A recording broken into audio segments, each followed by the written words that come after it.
testar, que essa é a nossa primeira tentativa de fazer uma live do Meridiano. Oi, Aline, boa noite. Olá, tudo bem? Boa noite. Tudo bem? Tudo bem. Então, estou bem feliz com esse nosso início, nossa estreia, né? Finalmente, essa estreia do Meridiano nas lives do Instagram, né? E gostaria, então, aproveitar que tu chegaste agora, de dar boa noite para todas e todos aí, o pessoal que estava aguardando esse momento da nossa estreia. E falar desse novo projeto, né, que a gente está pretendendo fazer quinzenalmente uma live para mostrar as pesquisas que a gente está desenvolvendo, eventualmente também trazer alguns colaboradores e me apresentando, né, para quem não conhece, eu sou a professora Aline Dias da Silveira e junto com a professora Mariana Polozzi nós coordenamos o Meridiano, que é um núcleo interdisciplinar de estudos medievais da Universidade Federal de Santa Catarina. E a nossa ideia com esse projeto é trazer um pouco do que a gente pesquisa para o público, principalmente não acadêmico, e mostrar que nossos temas de pesquisas, a nossa forma de pesquisa, nossa forma também de pensar um pouco o mundo, pode ser do interesse não só das pessoas que estão em torno da universidade, mas de pessoas em geral, né? Como todos nós somos. Então, Rafaela, boa noite mais uma vez. Estou bem feliz, né, com esse nosso início. E, se tu me permite, vou começar já fazendo uma pergunta, né? A Rafaela, ela é membro do Meridiano, né, discente da Universidade Federal de Santa Catarina, e ela vem estudando já há alguns anos o tema utopia, distopia e peste na Idade Média. Então, achamos que foi bem interessante a gente começar, né, essas lives com a Rafaela. E, Rafa, queria então, se tu me permite, né, começar com uma pergunta já aí, né? Claro. Tu estudas, então, esse momento da peste, né, na Europa medieval, e queria te perguntar e pedir para te contar para a gente qual é a tua fonte principal para estudar esse período e o que te levou a ter interesse, né, sobre esse tema. Então, eu estudo o Decamerão, do Giovanni Boccaccio, desde 2017. É uma fonte literária que a gente chamaria hoje, né, em relação ao período medieval.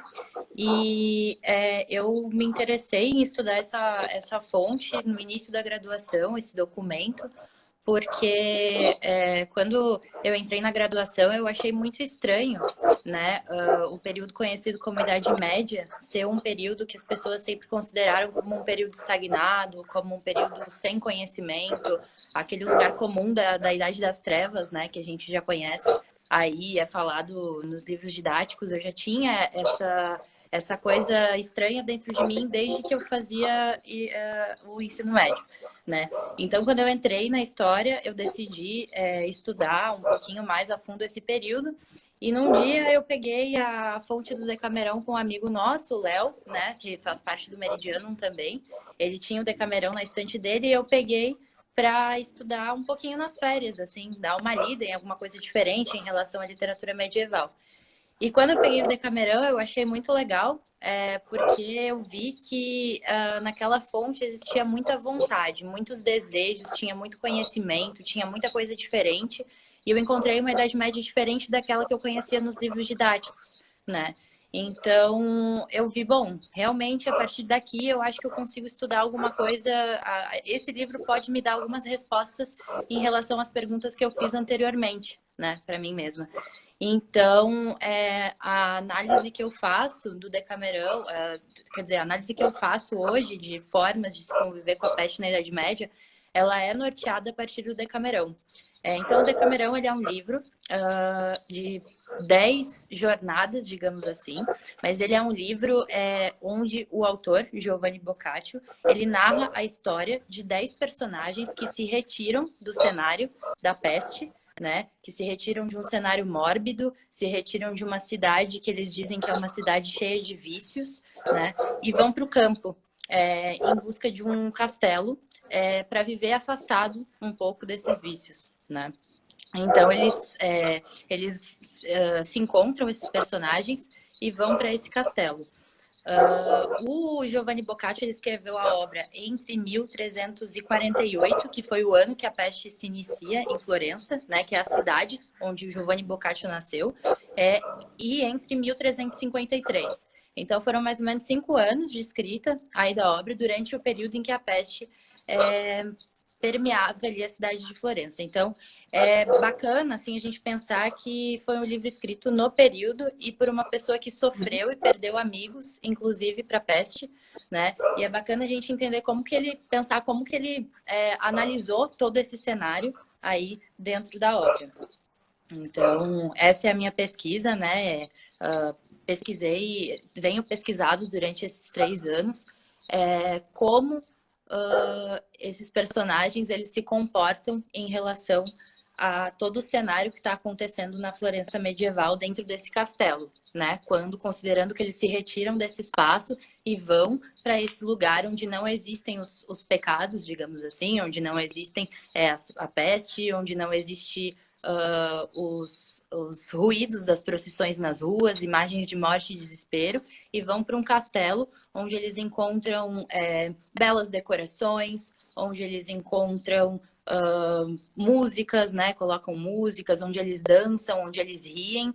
Então, por quê? Né? Isso acontece porque o Boccaccio narra dessa forma sempre foi algo que me causou estranhamento, porque não parecia para mim que combinava a Idade Média com felicidade. Era sempre uma coisa obscura antes disso, né? E aí eu analisando tudo isso percebi que esse mundo ele não era assim e nem poderia ser, porque a gente tem 1000 anos de história, né? E não poderia ser dessa forma. Então seria mais ou menos isso. O Boccaccio ele nasceu em 1313, ele escreveu a obra em 1348 e morreu em 1375. Então tem bastante tempo aí de vida dele, né, para essa escrita da obra. E, Rafa, então, como é ser humano, a gente sabe, ela não é uma coisa só, vários aspectos estão sempre interligados.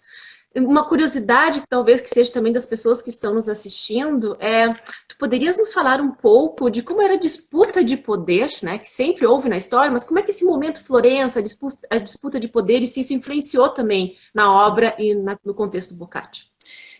Tá, então, Florença é uma cidade muito... O norte da Itália é um lugar de, acho que como todos os lugares são, de muitos conflitos e disputas, né? Só que quando a gente pensa em sistema político na Idade Média, geralmente a gente se refere àquele sistema feudal, que não é o caso, né, do norte da Itália. Então, o que acontece? Desde o século XI, a gente começa a ver o surgimento de algumas comunas, né? É um movimento que é um pouco mais, digamos assim, descentralizado. Então, essas comunas, elas são assembleias de pessoas, né, que se reúnem para decidir sobre os rumos da cidade. Então, você tem certa autonomia em relação ao poder imperial, ou em relação ao abade, ou em relação ao papa, ou tudo que a gente imagina que controla aqueles espaços, né? Então, nesse momento, a partir do século XI, o Boccaccio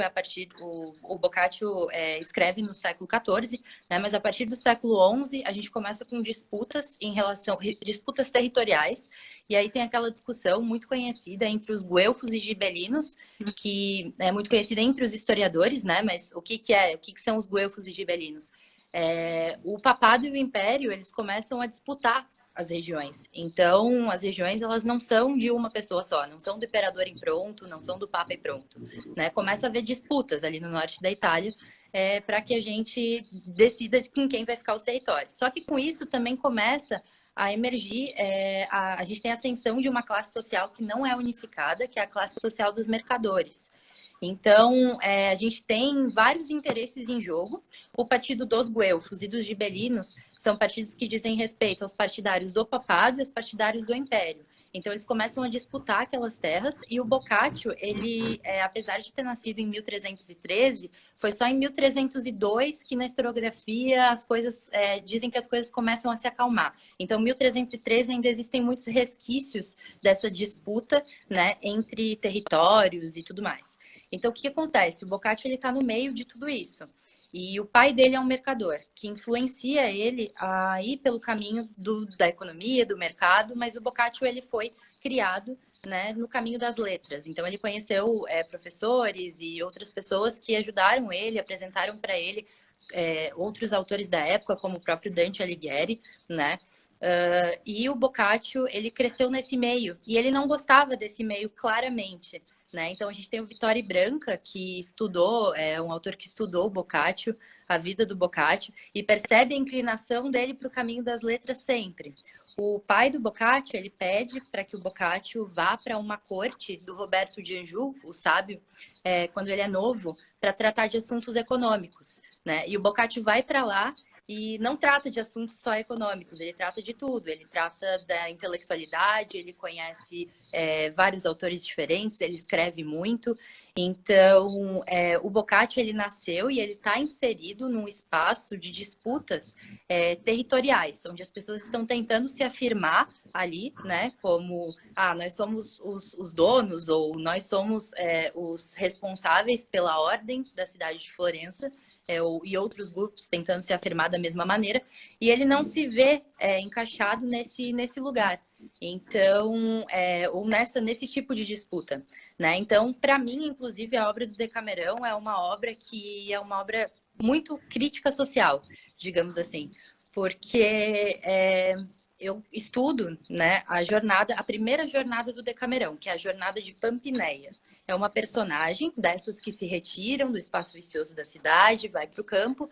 E na primeira jornada de Pampinéia, a ideia é que todos os personagens se reúnam em círculo, né? Todas as tardes. Mas na primeira jornada dela, da rainha Pampinéia, a ideia é que as pessoas se reúnam em círculo e conversem sobre histórias que sejam aprazíveis ao espírito. Porque o Boccaccio diz que no lugar oposto ao que se encontra o sofrimento, se encontra a felicidade. Então, quando a gente está nesse lugar bom, a gente não pode falar de coisas ruins, a gente vai falar de coisas boas. Só que essas coisas boas são críticas à conduta das pessoas, né? E essas críticas à conduta das pessoas não são das pessoas comuns. Se você pega a jornada de Pampinéia, você vê que essa crítica é a crítica a gente disputar lugares e terras, a gente ter ganância, a gente ter, né, querer sempre o lucro, em vez da gente pensar no bem comum, que é até uma discussão que o professor Miatello, da Universidade Federal de Minas Gerais, faz sobre a importância do bem comum nos discursos florentinos dessa época. Então, o Boccaccio, ele claramente faz uma crítica ao espaço em que ele está vivendo, e essa é a questão, né? O espaço político ali, ele influencia muito para que o Boccaccio pense sobre o que significa aquela peste, né? Muito, muito interessante. Começa a lembrar muitas coisas, né? Até dos dias de hoje, ser humano na história. A gente consegue fazer alguns paralelos, assim. E, bom, o que acho que muitas pessoas têm se perguntado também, já que a gente está falando de peste, né? E é um tema que se tornou atual, não é mesmo? E como, eu gostaria de perguntar, assim, como que as pessoas viviam, né? Nesse tempo de peste. Tu vês como que elas viviam e se de repente tu vê alguma semelhança no comportamento dessas pessoas com o que a gente está vendo hoje, com o comportamento das pessoas. Não que seja a mesma coisa, mas se tu consegue ver alguns paralelos, algumas coisas que te chamam a atenção, que a gente está vendo nessa pandemia aí do coronavírus. Fala pra gente. Sim. Então, o Boccaccio atribuiu as causas da peste de duas maneiras. E, curiosamente, essas são as duas maneiras que a gente encontra na maioria das fontes que se referem ao período, né? As possíveis causas da peste seriam, primeiro, relacionadas ao castigo divino, que é uma maneira já de longuíssima duração, que a gente sabe que lá no Antigo Testamento a gente já tem a ira divina e o Deus que castiga, né, conforme a gente não vá seguindo o que ele pensa, enfim. E até em questão as próprias pragas do Egito mesmo, fazendo uma relação com o que eu já falei anteriormente, com o comportamento da sociedade, né? Porque se a gente está falando de ganância, de lucro, as pragas do Egito, elas vieram para atacar os governantes, né? Então, se a gente faz uma correlação, no caso, esse castigo divino de longa duração é um resgate histórico lá de trás sobre uma explicação possível, né? Mas o Boccaccio atribui muito esse castigo divino por conta da conduta das pessoas, e não é das pessoas comuns. Na jornada de Pampinéia, a gente vê nas histórias que a hipocrisia, todas as coisas ruins, digamos assim, são relacionadas a pessoas com altos cargos na hierarquia. Então, a crítica é ao corpus institucional, digamos assim. Não é uma crítica aos baixos, é uma crítica lá em cima, né? E aí temos a questão do castigo divino, temos a questão dos corpos celestes, que é uma coisa muito interessante. Eu até estava comentando hoje que eu encontrei aqui estava comentando aqui em casa que eu encontrei uma notícia na internet, foi muito, muito engraçado, porque eu estava procurando sobre o tema, né? Lendo mais um pouco sobre como que veio essa questão do termo peste negra, né? Que até muitos historiadores não utilizam mais. O professor Ivair fez uma live, né, sobre pandemias pré-modernas e falou bastante sobre quais são os problemas de utilizar isso.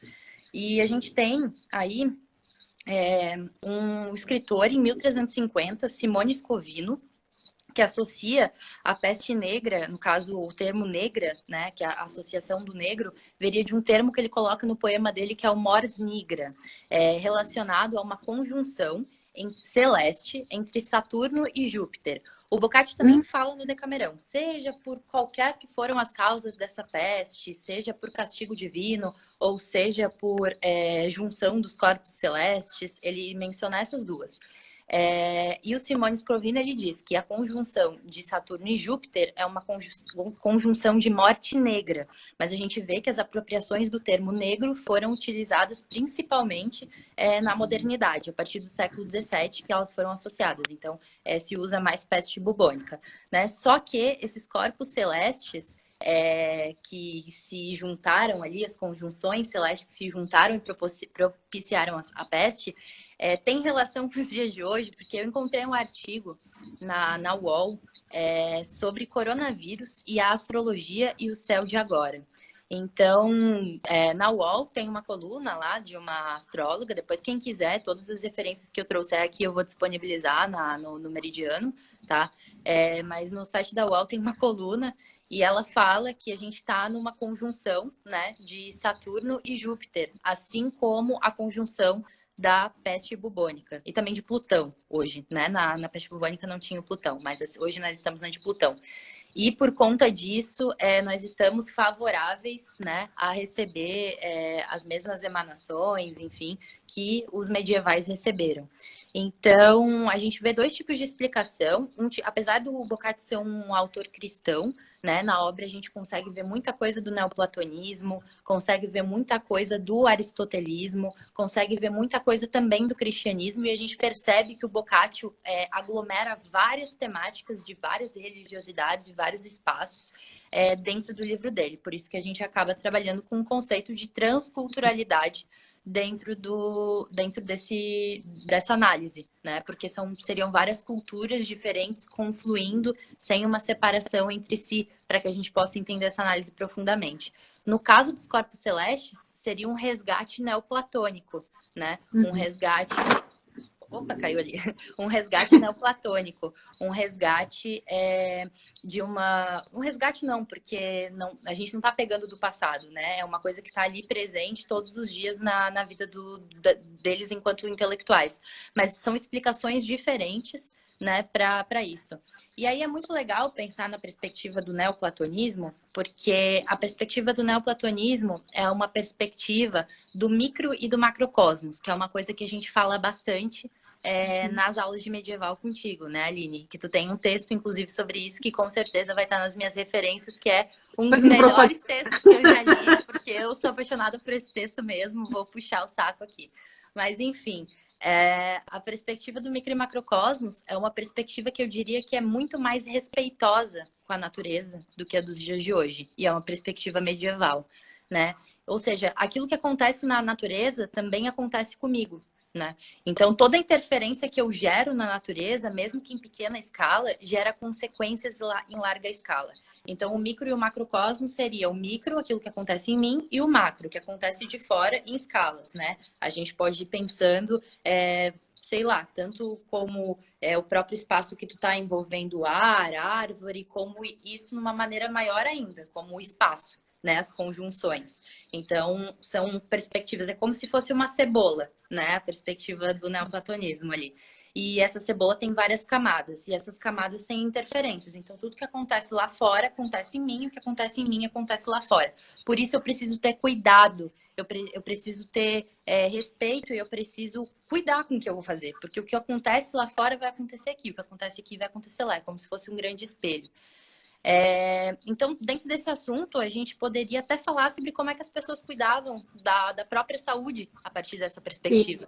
Inclusive, Né? essa é a pergunta aqui do Rodolfo Bastos ali, né? Como é que as pessoas, como é que é a medida de proteção naquela época, né? Como é que elas lidavam com isso?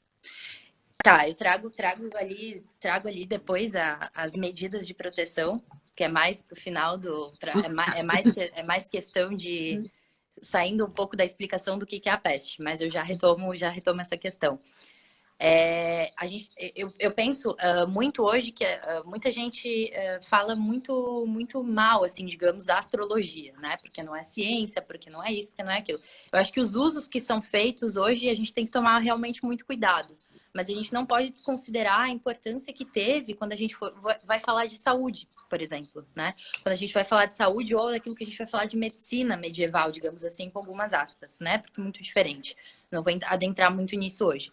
Mas é a partir dessa perspectiva de que o que eu faço afeta para além de mim e além de mim afeta a mim, que eu tenho que tomar cuidado com a minha relação com o meio, né? Com a forma como eu me comporto com o meio. Então, eu até diria que essa não é uma medida de prevenção, digamos assim, mas é uma forma de pensar por que aquilo está acontecendo, né? Por conduta, porque eu estou deixando para o Boccaccio. No caso, eu estaria deixando de pensar em questões de razão, né? Porque o Boccaccio é um cristão e nessa época existe um debate muito grande entre a fé e entre a razão. A fé e a razão não poderiam estar juntas inicialmente.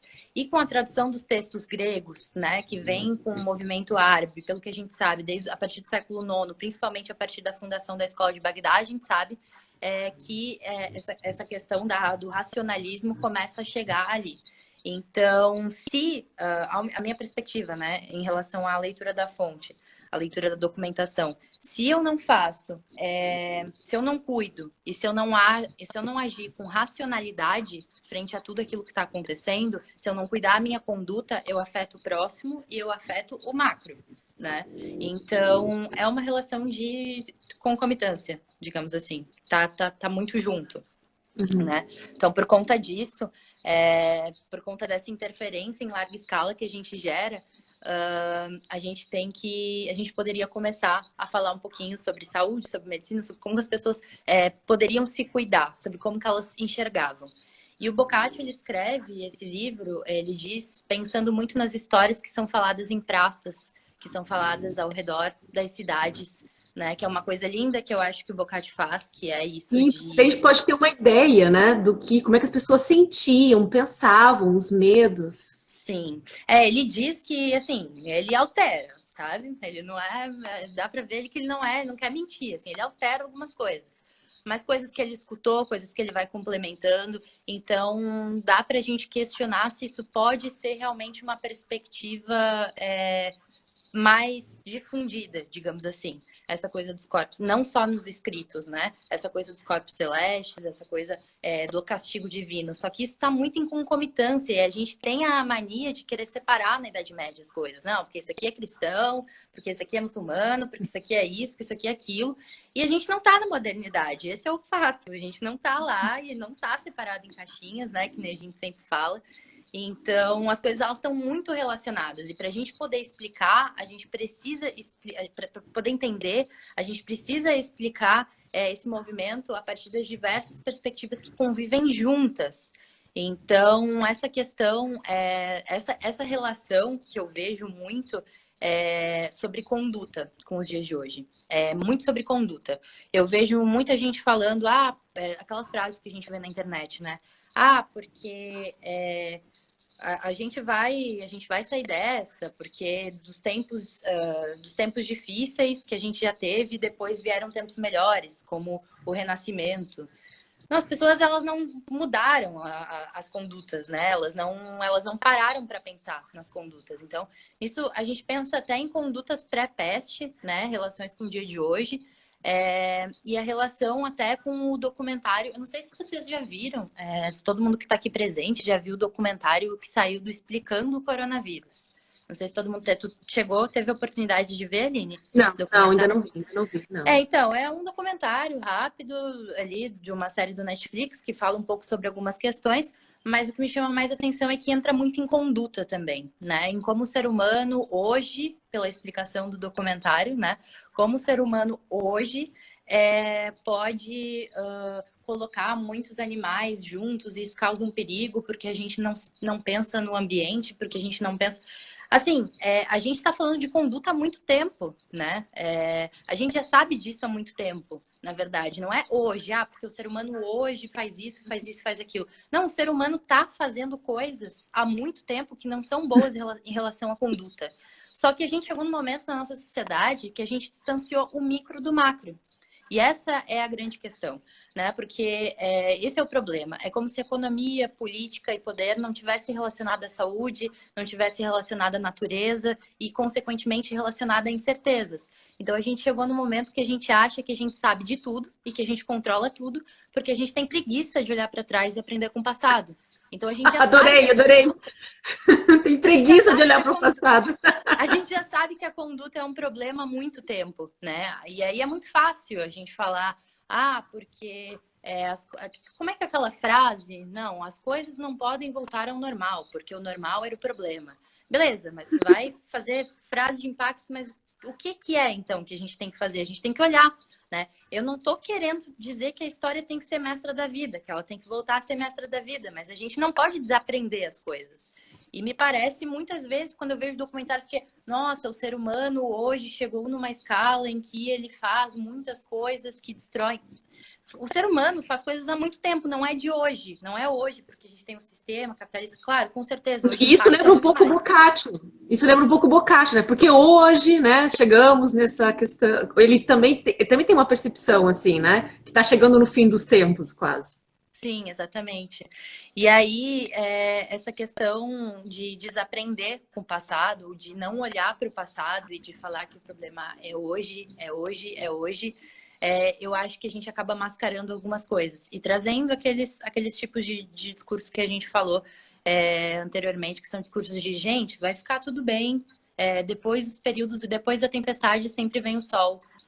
Não vai ficar tudo bem. As pessoas vão continuar agindo de forma gananciosa, as pessoas vão continuar agindo, pensando no lucro, como eu trago, fazendo a relação com aquele contexto que eu disse anteriormente, né? Que é o contexto das cidades do norte da Itália, que é um contexto de disputa política ferrenha, de ascensão da classe mercantil não unificada, né?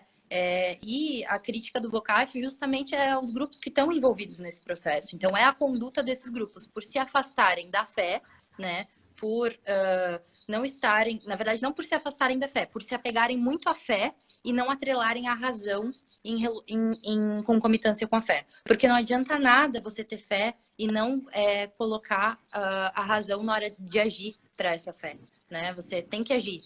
E o agir está muito relacionado à tua conduta, que está muito relacionado à tua racionalidade, que está muito relacionado ao bem comum, que é tratado ali, como eu falei anteriormente, muito bem pelo professor Miatello, da Universidade Federal de Minas Gerais. Então, em relação ao que eu falei, para fazer uma amarração, assim, de tudo que eu falei,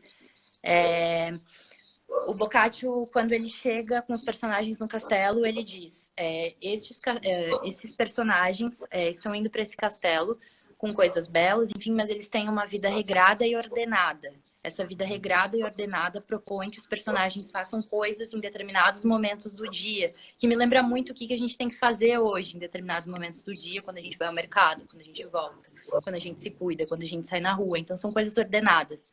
E aí ele diz: a gente não pode ir em nenhuma instância além dos limites da razão. Esses personagens não podem ir além dos limites da razão.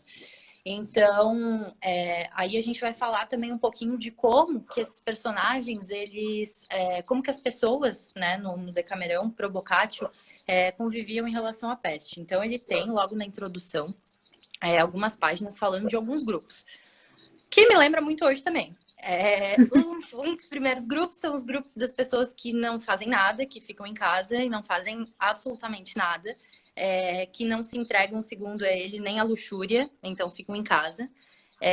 O segundo grupo é pessoas que não ligam para nada, então elas vão para a rua, elas bebem, elas não estão nem aí, elas não se importam.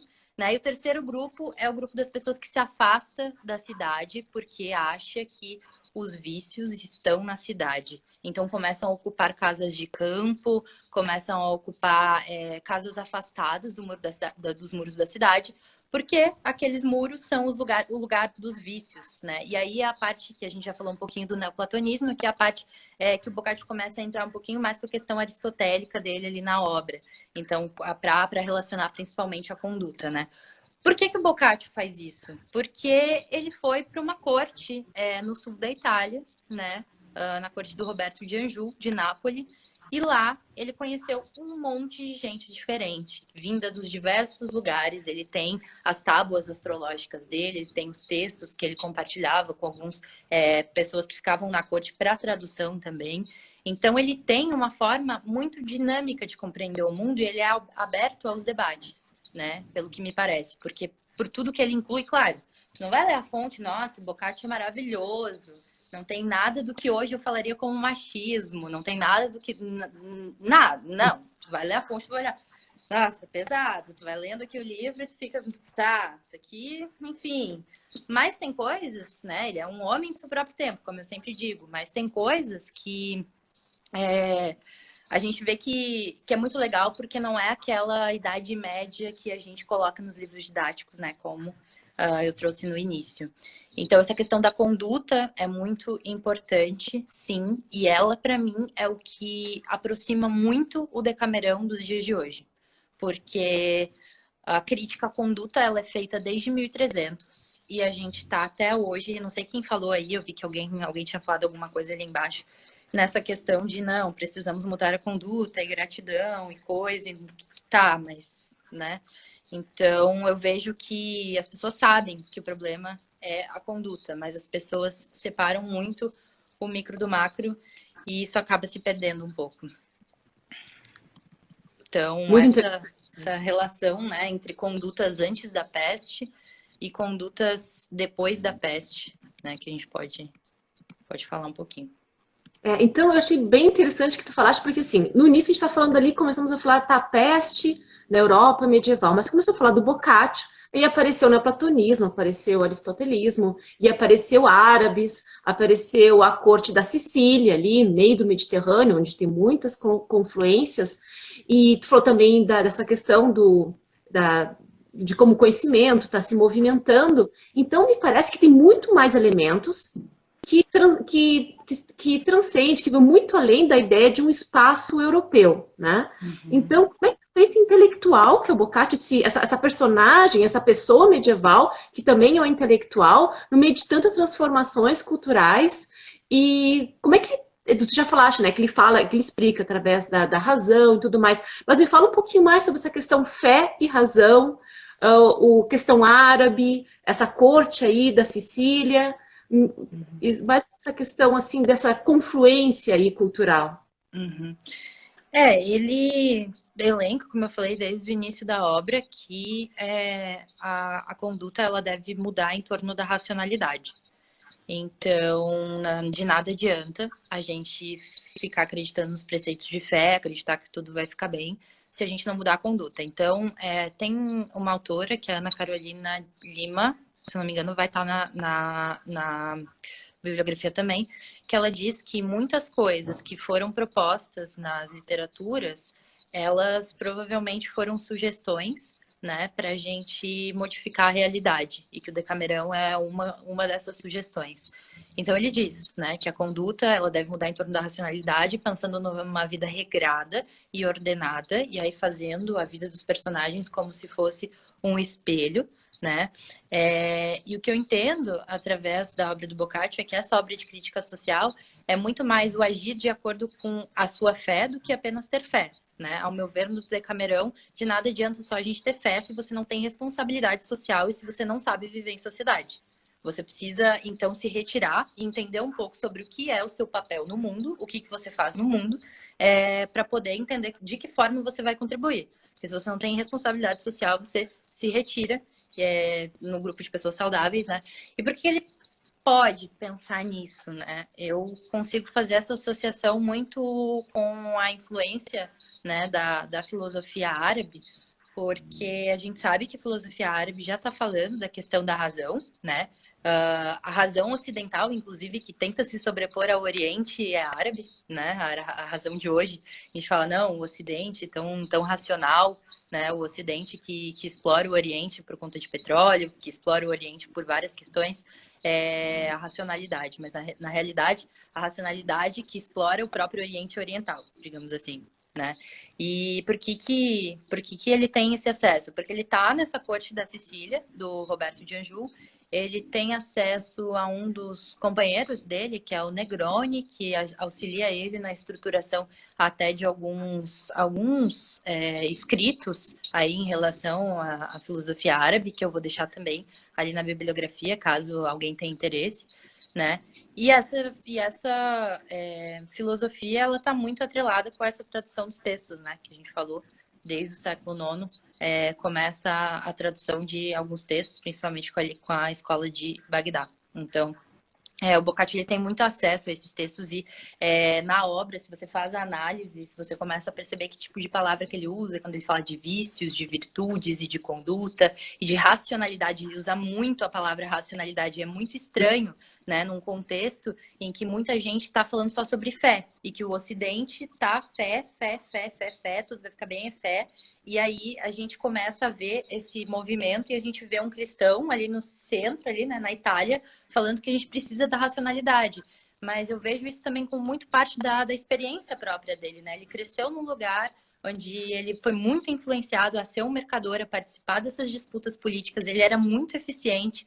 Na minha perspectiva, ele era basicamente como se fosse um diplomata intelectual, porque na corte do Roberto de Anjou, o próprio Roberto deixou um comentário sobre ele, de que ele era conselheiro, familiar, político, que ele fazia muitas coisas dentro da corte, então era muito legal. Só que o Boccaccio ele realmente gostava mais do caminho das letras, né? Então é muito interessante pensar, analisar a obra, né? O Decamerão, fazendo essas relações de com que pessoa ele se relacionava, o que ele estava lendo, qual tipo de palavra que ele cita, para você ver como a gente não pode ficar estagnado dentro da nossa própria caixinha, a gente tem que pensar e dialogar com o que as pessoas estão pensando ou falando fora daqui, né? Hoje, inclusive, é muito mais difícil a gente fazer isso com essa questão das redes sociais, né? Onde algoritmos mandam pra gente exatamente o que a gente quer ouvir, exatamente o que a gente quer ler, exatamente o que a gente quer, né? Exatamente o que a gente pesquisa. É muito difícil. Mas, realmente, se a gente não faz um esforcinho para sair disso, a gente acaba sendo menos evoluído que o medieval. E a gente acaba com essa perspectiva de progresso, né? Não, mas é um paradoxo, porque assim, lá era muito mais difícil encontrar informações, ter que viajar anos para poder ter acesso a algum manuscrito. E hoje em dia a informação é assim, né, num segundo, só que um pouco da preguiça, né? Tu recebe e não passa o filtro e acaba sendo mais uma desinformação do que propriamente um conhecimento, né? Uhum. E isso faz pensar um pouco que o conhecimento é uma jornada, assim, pessoal, não é fácil, mas tem que se movimentar, né? Tem que ir atrás. Só ficar parado recebendo, isso não é conhecimento, né? Isso não é realmente conhecimento. O conhecimento tem que ir atrás, tem que transformar. Tu perguntar, né? Tu perguntar até achar que não tá, que isso foi explicado, pelo menos. Até ter certeza de que poderia ser explicado, que você poderia explicar. Eu achei interessante também que tu falou várias vezes sobre a questão de fé e razão, que talvez nem todo mundo que está nos assistindo tenha em mente, que essa separação que hoje tem, né, a partir da modernidade, uma divisão entre fé e razão, na Idade Média não tem. E também a própria ideia de razão é uma outra perspectiva de razão, que se aproxima, né, de entender as coisas, mas não é exatamente uma razão moderna. Não. Então, Foi então transformado, com certeza. tratado de teologia, tanto do Averroes, né, como tu falaste ali dos árabes, que trabalha a harmonia, o título do livro é a harmonia entre a fé e a razão, como também os trabalhos de Tomás de Aquino, que também vai tentar explicar o que é Deus, o que é alma, o que são os anjos, mas tudo com argumentos lógicos, trazendo outros autores, passado, fazendo toda a questão da escolástica. Então, para esse período medieval, não há uma divisão entre a fé e a razão. Isso é bem interessante da gente pontuar, né? Que às vezes, porque Começa a geralmente. aparecer, não é uma divisão assim exacerbada, mas ela começa começa a se aceitar um pouco mais o termo razão no final da Idade Média, né? Porque esse termo justamente ele provém dessas traduções e daí começa a ser discutido e começa a ser discutido, mas nunca a razão é o oposto, né? No caso, ela sempre está junto com a fé.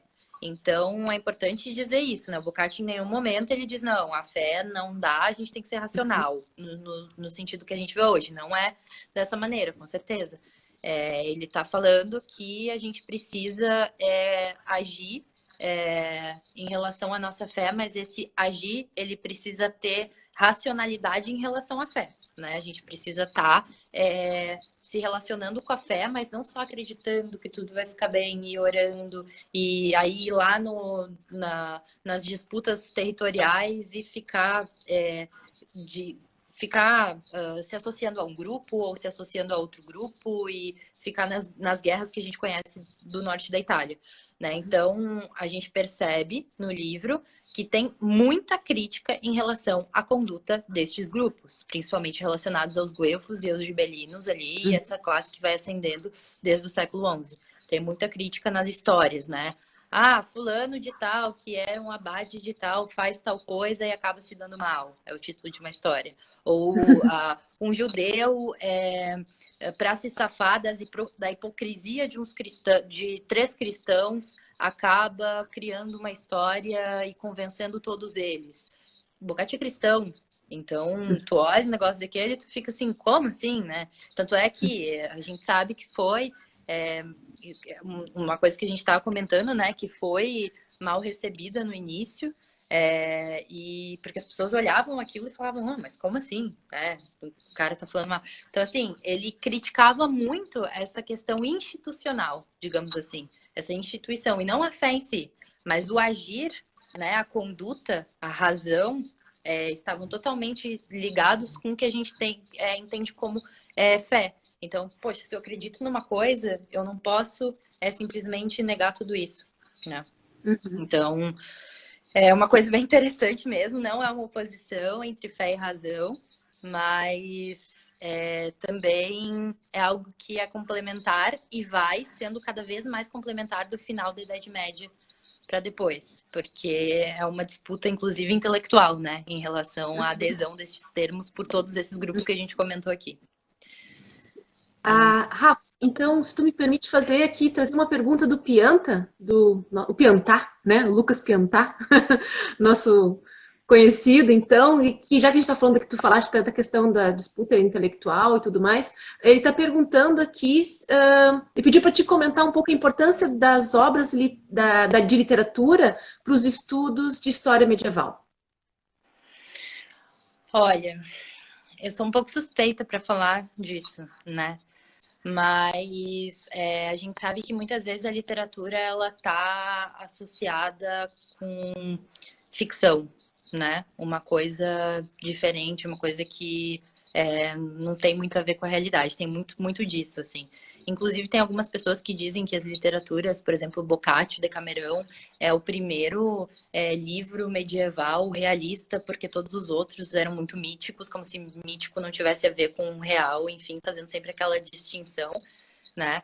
Mas eu acho que a importância principal de tu estudar literatura é entender como que, através do imaginário, as pessoas poderiam entender aquele período ou aquele espaço, né? Eu digo que se para muitos a aceleração do tempo histórico ela só se dá na modernidade, com o advento da modernidade, com as questões de progresso, né, de evolução, enfim, de eu sempre querer mais, a partir da Revolução Francesa também, eu consigo identificar isso na fonte, né, do Decamerão, essa questão do agir para o futuro, porque eu trabalho com a questão da utopia, né? E quando os personagens da obra se reúnem e falam, eu não quero estar aqui, nem fora daqui e nem em lugar nenhum, eles não querem estar em lugar nenhum, mas ao mesmo tempo eles vão para um lugar para reformular os costumes e debochar dos costumes que eles acreditam que são os mais prejudiciais. Então eles estão sim agindo para um futuro, né? Então, eu acredito que a literatura, ela nos dá muito mais do que... Eu adoro teoria, adoro muito. Mas eu acho que a literatura, ela nos dá a possibilidade de encontrar algumas falhas que a gente dentro das teorias. Porque a gente pega muito, muito, muito, muito, muito mesmo questões culturais. Que às vezes a gente acha que é determinante, porque a gente vai escrever uma teoria, a gente escreve sobre isso, sobre isso, sobre aquilo. E na literatura, tu coloca vários elementos. Tu tem uma liberdade maior para colocar esses elementos. E, consequentemente, tu tem uma liberdade maior para entender o que acontece dentro da cabeça dessas pessoas. E aí eu consigo romper alguns paradigmas que eu coloco como, não, isso aqui é antigo, não, isso aqui é moderno. E eu vejo que o ser, a experiência do ser no tempo, tem muito mais proximidades do que afastamentos, às vezes, né? Do que as pessoas pensam, do que, não, um homem medieval é totalmente diferente de um homem moderno. Claro que existem diferenças, e diferenças muito grandes, mas também existem continuidades e descontinuidades. Eu acho que se a gente desconsiderar essas continuidades, a gente não está sendo historiador. A gente está pensando pela perspectiva só das rupturas. E eu não acredito só nisso. Então, eu acho que a literatura, ela dá essa série de elementos que a gente pode incluir de maneira desregrada, de maneira, enfim, desordenada, que a gente vai colocando ali tudo que aparece. Ele fala, inclusive, que a literatura, o Decamerão, só pôde ser escrito por conta da rememoração das histórias que ele ouviu. Então, e essa memória, ela é fiel? Essa memória, ela não pode ter sido deturpada? Ele mesmo falou que ele inclui elementos. Então, me possibilita entender muito mais das ganâncias, me possibilita entender muito mais de um passado meio mesclado. Então, eu gosto da literatura por isso, assim.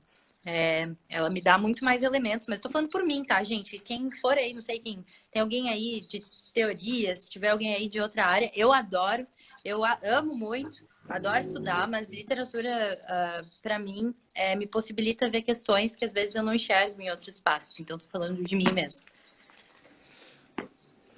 Legal, Rafa. Então, olha só, nós já falamos aqui 45 minutos, né? Eu acho que eu adorei a conversa, adorei. E gostaria de ver contigo, assim... Rafa, oi, Dedeu parou um pouco, ficou um pouco congelado.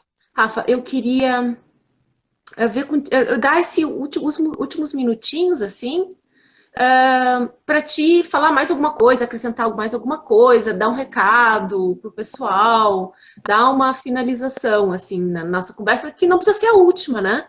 A gente pode, um outro dia, também continuar essa conversa.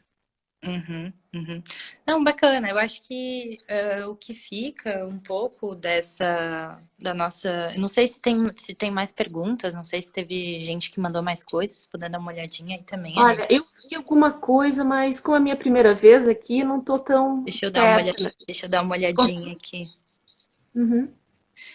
Se alguém também abriu um espaço aí, se alguém tiver alguma questão, né? Tô dando uma olhadinha, são mais comentários. Beleza. Beleza, pessoal.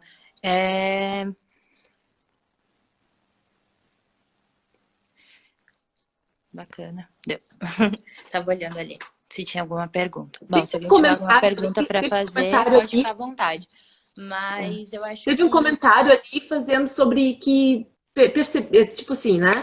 Porque na Europa começou novamente essa questão do coronavírus no norte da Itália. E daí tu tem ali Boccaccio e Florença, que é norte da Itália. Alguém pessoal o comentário assim da coincidência, né? Gente, várias pessoas assim comentam isso comigo, né? De, nossa, o que será que é isso? Não tem uma explicação, pelo menos que eu conheço até agora, muito determinante, assim. Eu só consigo pensar que pena, né? Porque, poxa, 700 anos, né? De história e de novo ali no norte da Itália. A gente sabe que a peste se alastrou por ali, principalmente por conta das rotas comerciais, né? Que passavam ali pelo norte da Itália e depois atingiram a França, ali com Marsella e tudo mais. Mas hoje em dia eu confesso que eu não fiz nenhuma análise, não vi ainda nenhuma análise de alguém tentando entender essas relações. Mas antes a gente entende muito que era por conta dessa questão das mercadorias, né? Porque a peste ela foi causada, na verdade, no século XIX. Existiram alguns estudos mostrando que a peste foi causada lá pela bactéria da pulga tal, Yersinia, né? O nome da bactéria, que está dentro da pulga, que estava em ratos, digamos assim. E é uma confusão enorme, mas elas aprenderam a sobreviver comendo trigo, essas pulgas, porque elas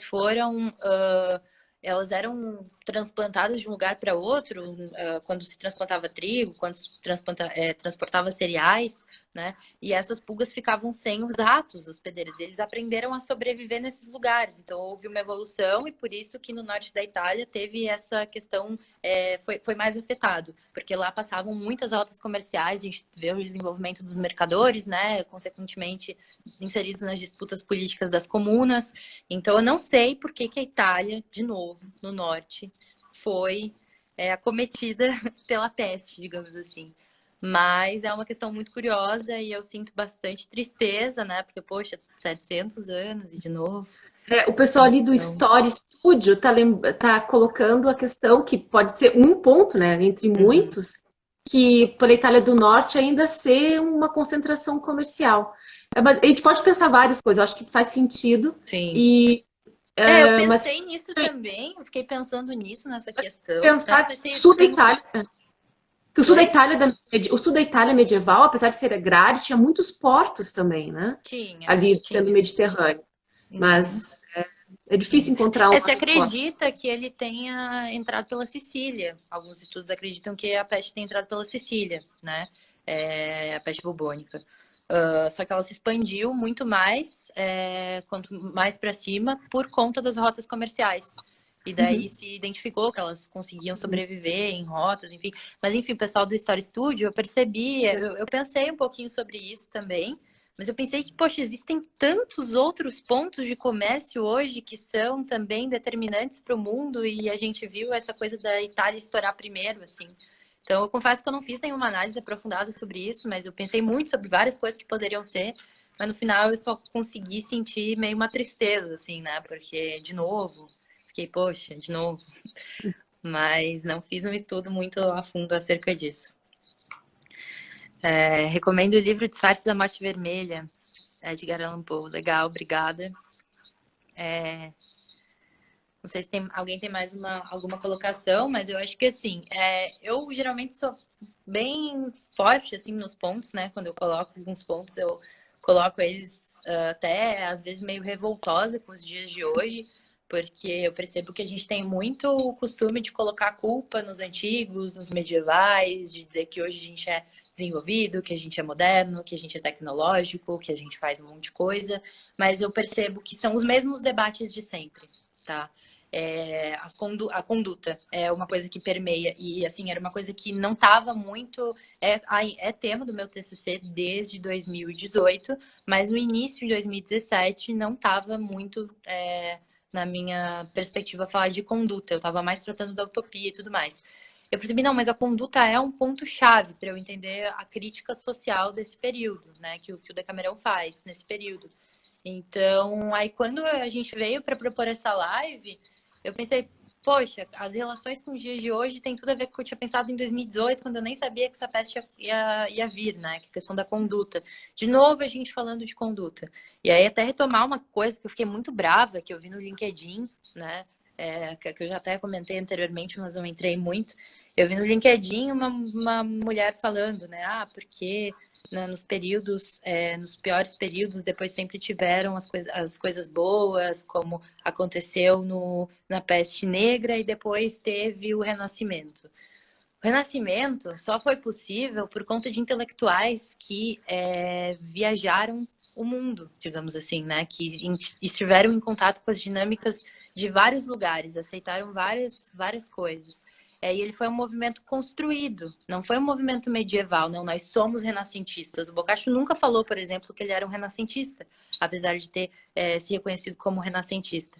Então, depois desse período mórbido da peste, digamos assim, as cidades ainda estão tentando se afirmar, os mercadores ainda estão tentando se afirmar, e por conta das riquezas que passam nesses lugares, né, por ser um lugar mercantil, um lugar de troca, um lugar que, consequentemente, gira bastante dinheiro, a gente começa a edificar algumas coisas nesses lugares, como espaços que hoje a gente identifica como espaços de cultura.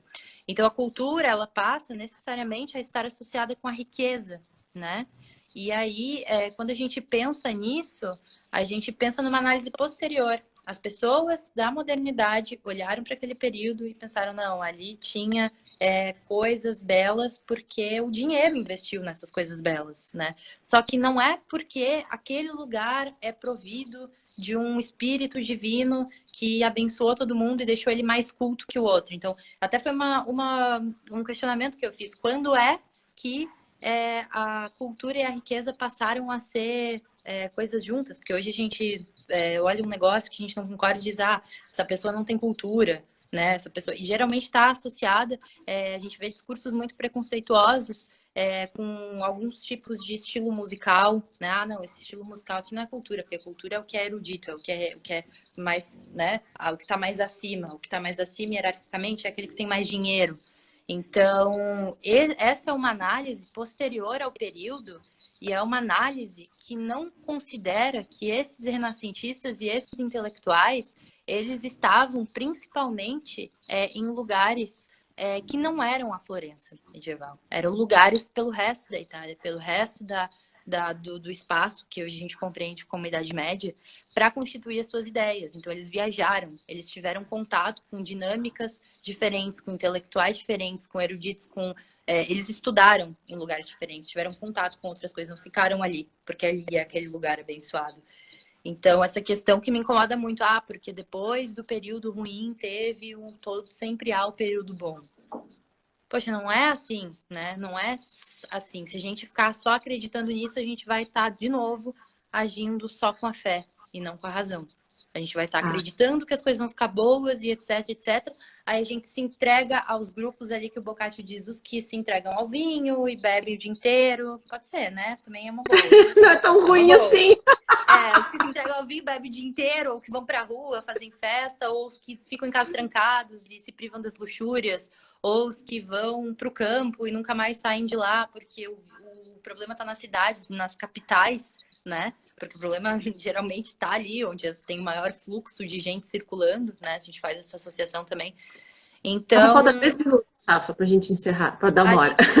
Beleza. A gente fica sempre nessa questão de não, vai ficar tudo bem, mas aí a gente faz qualquer coisa agora, ninguém entra em consenso sobre o que deve ser feito e ninguém age com razão. A gente age, não, beleza, vai dar tudo certo, vai ficar tudo bem.